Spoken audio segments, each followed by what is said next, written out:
পুলিশের চাকরি পাচ্ছেন আন্দোলনে আহত ১০০ জন, বলেছেন স্বরাষ্ট্র উপদেষ্টা। জানাবো প্রোপাগান্ডা ছড়ানো থিঙ্ক ট্যাঙ্কে টিউলিপের ভাইবোন এবং জুলাই বিপ্লব নিয়ে চলচ্চিত্র নির্মাণ করবেন ৮ পরিচালক। সর্বশেষ জানাবো বসুন্ধরা আই হসপিটালের সহায়তায় চিকিৎসা পেলেন শরীয়তপুরের ১,০০০ মানুষ। এতক্ষণ শুনছিলেন সংবাদ শিরোনাম, এবারে বিস্তারিত। পুলিশে চাকরি পাচ্ছেন আন্দোলনে আহত ১০০ জন, বলেছেন স্বরাষ্ট্র উপদেষ্টা। জুলাই-আগস্টে স্বৈরাচার বিরোধী আন্দোলনে আহত ১০০ জনকে বাংলাদেশ পুলিশে চাকরি দেওয়া হবে বলে জানিয়েছেন স্বরাষ্ট্র উপদেষ্টা লেফটেন্যান্ট জেনারেল মোহাম্মদ জাহাঙ্গীর আলম চৌধুরী। মঙ্গলবার দুপুরে সিআইডির প্রধান কার্যালয় পরিদর্শন শেষে সাংবাদিকদের তিনি একথা জানান। উপদেষ্টা বলেন, আজকে আমার সিআইডির প্রধান কার্যালয়ে নর্মাল ভিজিট ছিল। আমার সঙ্গে পুলিশের মহাপরিদর্শক ছিলেন। আমরা অনেক বিষয়ে কথা বলেছি। আপনারা জানেন, বৈষম্যবিরোধী ছাত্র আন্দোলনের সময় অনেকে নিহত ও আহত হয়েছেন। যারা আহত হয়েছেন তাদের কর্মসংস্থানের একটা ব্যবস্থা কিভাবে করা যায় সে বিষয়ে আমরা আলোচনা করেছি। পুলিশের পক্ষ থেকে আমরা এ বিষয়ে একটা প্রস্তাব পাঠিয়েছি। যারা আহত হয়েছেন তাদের পুলিশের চাকরি দেওয়ার বিষয়ে আমরা সিদ্ধান্ত নিয়েছি। সবাইকে তো আর নেওয়া হবে না, তবে এক একজন এক একভাবে আহত হয়েছেন।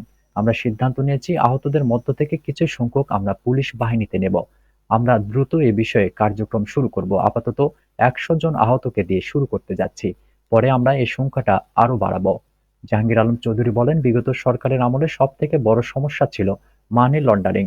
মানি লন্ডারিং নিয়ে আমি সিআইডি প্রধানকে সবথেকে বেশি নির্দেশনা দিয়েছি। আমি সিআইডি প্রধানকে বলেছি যেন দ্রুত বাংলাদেশ ব্যাংক থেকে রিজার্ভ চুরির ঘটনার প্রতিবেদন দেওয়া হয়। তিনি বলেন, তদন্তের নামে সময়ক্ষেপণ করে লাভ নেই। আমি একটা রিপোর্ট চাই।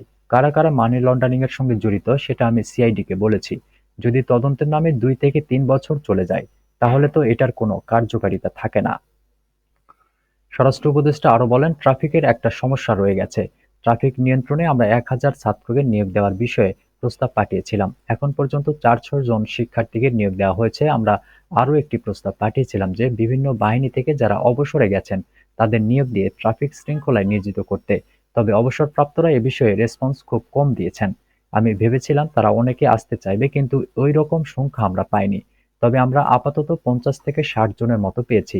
আমরা চেয়েছিলাম অন্তত ৫০০ জন দিয়ে শুরু করি।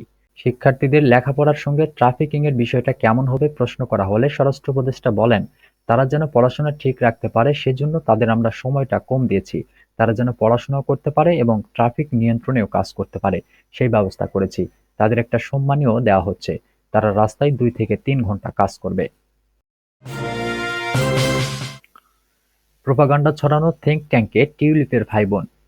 যুক্তরাজ্যের ক্ষমতাসীন লেবার পার্টির মন্ত্রী টিউলিপ সিদ্দিকের বিরুদ্ধে ফ্ল্যাট নিয়ে তদন্তের দাবি জোরালো হচ্ছে। এর মধ্যে আবার জানা গেল তার ভাইবোন এমন একটি রাজনৈতিক থিঙ্ক ট্যাঙ্কের সঙ্গে যুক্ত যেটির বিরুদ্ধে প্রোপাগান্ডা ছড়ানোর অভিযোগ উঠেছে।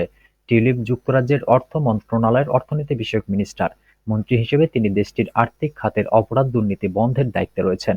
তিনি বাংলাদেশের ক্ষমতাচ্যুত সাবেক প্রধানমন্ত্রী শেখ হাসিনার বোন শেখ রেহানার মেয়ে। শেখ হাসিনা গত আগস্টে ক্ষমতাচ্যুত হন। টাইমসের প্রতিবেদনে বলা হয়, টিউলিপ সিদ্দিকের ভাই রাদওয়ান মুজিব সিদ্দিক এবং বোন আজমিনা সিদ্দিক যে থিঙ্ক ট্যাঙ্কের সঙ্গে যুক্ত সেটি বাংলাদেশের একটি রাজনৈতিক দলের বিরুদ্ধে ফেসবুক ব্যবহার করে অপপ্রচার চালানোর জন্য অভিযুক্ত। যুক্তরাজ্যের ক্ষমতাসীন লেবার পার্টির এমপি টিউলিপ সিদ্দিক সেন্ট্রাল লন্ডনের কিংস ক্রসে একটি ৭ লাখ পাউন্ড মূল্যের ফ্ল্যাটের মালিক। শেখ হাসিনার ঘনিষ্ঠ এক সহযোগীর কাছ থেকে তিনি এই ফ্ল্যাট উপহার পেয়েছেন। টিউলিপ তার বোন আজমিনার মালিকানাধীন ৬.৫ লাখ পাউন্ড দামের আরেকটি ফ্ল্যাটে বসবাস করেছেন। ওই ফ্ল্যাটও তাদের খালার এক উপদেষ্টার কাছ থেকে পাওয়া। ফ্ল্যাট বিতর্কে টিউলিপের পদত্যাগের দাবি উঠেছে। কনজারভেটিভ পার্টির এমপিরা দাবি করেছেন, টিউলিপ যদি তার কর্মকাণ্ডের ব্যাখ্যা না দেন তবে তাকে পদত্যাগ করতে হবে। হ্যারো স্টেট টরি এমপি বব ব্লকম্যান বলেন, টিউলিপ সিদ্দিককে তার সম্পত্তির লেনদেনের বিষয়টি স্পষ্ট করতে হবে এবং মূলত কি বলা হয়েছিল এবং কেন তা ব্যাখ্যা করতে হবে। যদি তিনি তা না করেন তবে মন্ত্রী হিসেবে তার আর টিকে থাকা সম্ভব নয়। স্বরাষ্ট্র মন্ত্রণালয়ের ছায়ামন্ত্রী ম্যাট ভাইকার্স বলেন, সরকারের যে কোনো সদস্যের বিরুদ্ধে এ ধরনের অভিযোগ অগ্রহণযোগ্য।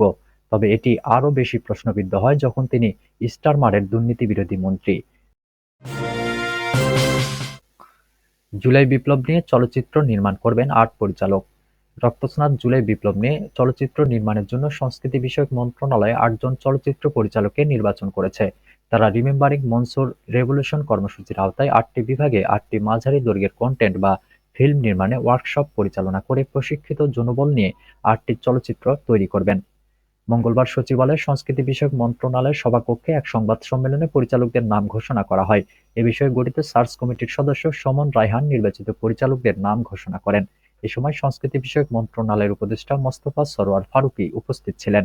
সমন রায়হান বলেন, সার্চ কমিটির লক্ষ্য ছিল ৮ জন চলচ্চিত্রকার নির্বাচন করা, যারা ২০২৫ সালে দেশের ৮টি বিভাগীয় শহরে চলচ্চিত্র বিষয়ক কর্মশালা করে পরিচালনা করবেন এবং কর্মশালায় প্রশিক্ষিত জনবল নিয়ে ৮টি চলচ্চিত্র তৈরি করবেন। তিনি বলেন, নির্বাচিত পরিচালকরা অনম বিশ্বাস, হুমায়রা বিলকিস, শঙ্কর দাশগুপ্ত, শাহীন দিল রিয়াজ, রবিউল আলম রবি, তাসমিয়া আফরিন মৌ এবং মোহাম্মদ তাওকির ইসলাম। এই উদ্যোগের মাধ্যমে সংস্কৃতি মন্ত্রণালয় ২টি লক্ষ্য অর্জন করতে চাইছে জানিয়ে সমন রায়হান বলেন, ১. শিল্পের অন্যতম গুরুত্বপূর্ণ শাখা চলচ্চিত্র নির্মাণ প্রক্রিয়ার সাথে ঢাকার ও এর বাইরের আগ্রহী তরুণ জনগোষ্ঠীর যোগাযোগ তৈরি করা এবং তাদের কর্মদক্ষতা তৈরি ও প্রতিভা বিকাশের সুযোগ করে দেওয়া। ২. প্রশিক্ষণের মাধ্যমে অর্জিত জ্ঞান ও দক্ষতাকে সরাসরি কাজে লাগানোর জন্য ওই প্রশিক্ষকদের সাথেই চলচ্চিত্র নির্মাণে অংশগ্রহণ করা। বসুন্ধরা আই হসপিটালের সহায়তায় চিকিৎসা পেলেন শরীয়তপুরের ১,০০০ মানুষ।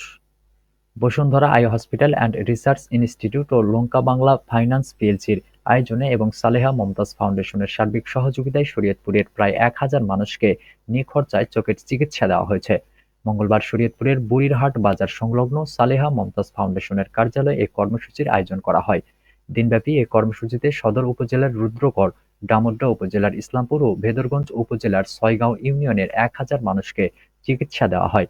সালেহা মমতাজ ফাউন্ডেশনের প্রতিষ্ঠাতা চৌধুরী মহিবুর রহমান বাবুর সভাপতিত্বে ও প্রতিষ্ঠাতা সদস্য কিশোর জাবিনের পরিচালনায় উদ্বোধনী অনুষ্ঠানে বক্তব্য দেন শরীয়তপুর সরকারি কলেজের সাবেক উপাধ্যক্ষ প্রফেসর মিজানুর রহমান, বিশিষ্ট সমাজসেবক নুরুল হক মুন্সী। এ সভায় স্থানীয় গণ্যমান্য ব্যক্তিরা উপস্থিত ছিলেন। বসুন্ধরা চক্ষু হাসপাতালের কনসালট্যান্ট ডাক্তার কাজী আদনান ও ডাক্তার নুসরাত লুবনা এবং ক্যাম্প অর্গানাইজার আবু তৈয়বের নেতৃত্বে ৮ জনের একটি দল সকাল ১০টা থেকে বিকেল ৪টা পর্যন্ত ১,০০০ রোগীকে চিকিৎসা দেন। এ সময় প্রাথমিক চিকিৎসা হিসেবে অনেককে ব্যবস্থাপত্রের পাশাপাশি প্রয়োজনীয় ঔষধ দেওয়া হয়েছে, আর বেশ কয়েকজনকে ছানি অপারেশনের জন্য বাছাই করা হয়। তাদের মধ্য থেকে বাছাই করা রোগীদের বিনামূল্যে অপারেশন করবে Bashundhara eye hospital and research institute.